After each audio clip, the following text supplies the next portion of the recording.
we've had quite a few questions on board prep and how did we get this board prepped. In this case, this was one board, had a live edge, and it had one rough edge. Right. So we started off with one slab, similar to this, just like you said. Like you said, it had one live edge, and then we also had a rough edge on the other side that we had to remove. And you used a straight edge for that, and we've had people asking about that. Can you elaborate on that just a little bit? Sure. Yeah, straight edge is a really handy way to rip an edge off of a irregular board, you know, a board that has a rough edge. And the reason why is that it's really difficult sometimes, especially if it's a longer board, to take it over to the table saw, because then you'd have to put it on a sled, you know, and if you've got a long length, that's a lot of board to manage. Well, this way kind of is the reverse of the table saw. You're basically creating a straight edge and then taking a circular saw and just running it along that edge.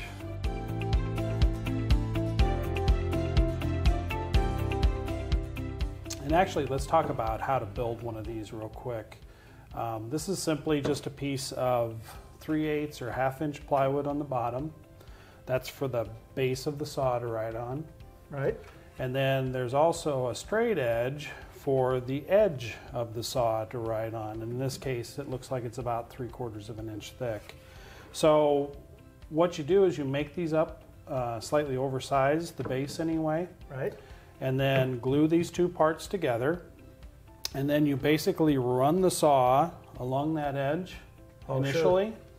And what that does is that shows you where the cut line is going to be for the saw blade. So once you have that, you can just take this and you can just line that up, clamp it down, and then rip it off.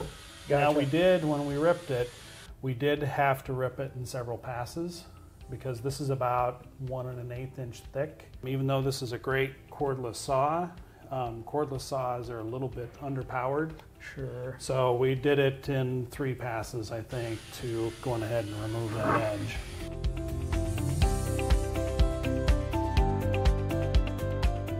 So that leads us into another question on how to clamp that jig to the board.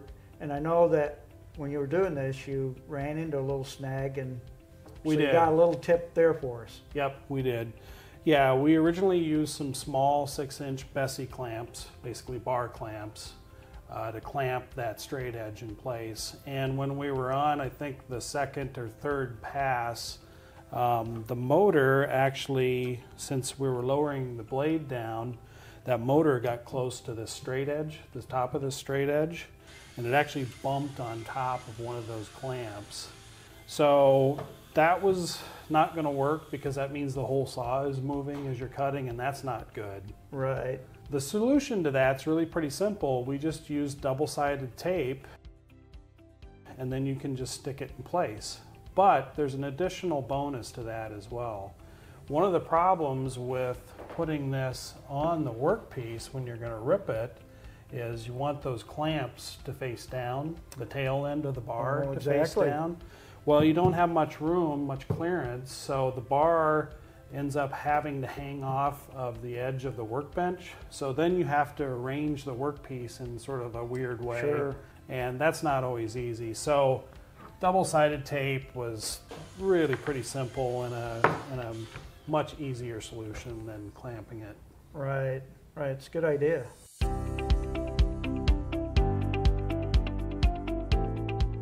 So another question that was brought up, and I think you might even mention in a video, I'm not sure, but was, what if your board has some twist to it?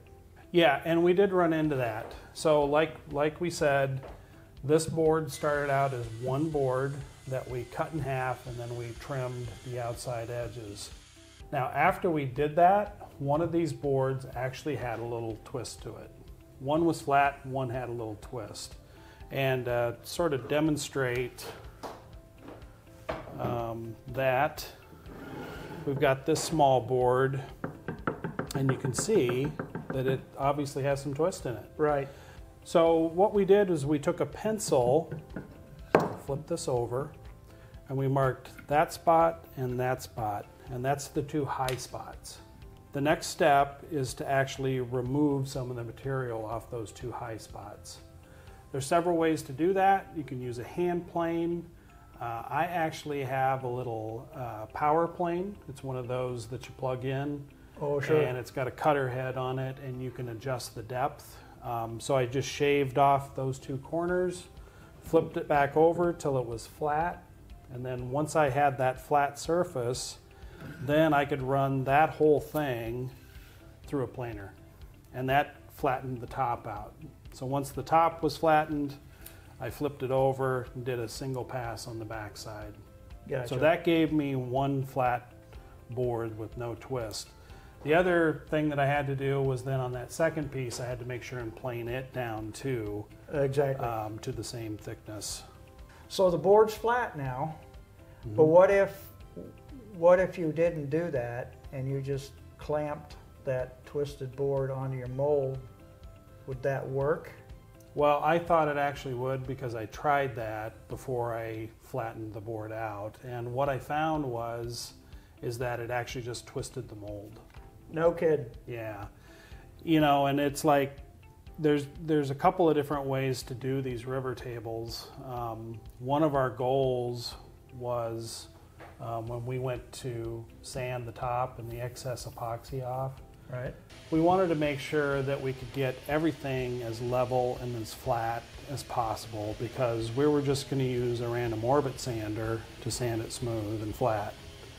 Now, if you have like a drum sander or something like that, it's not quite as critical that those boards, that you remove all the twist out of those boards because you could simply overfill the form a little bit to where it covers up the wood, and then you could actually just run it through that drum sander and just keep removing a little bit of material with each pass till you end up with something flat. But the takeaway seems to be that best to get it flat to begin with.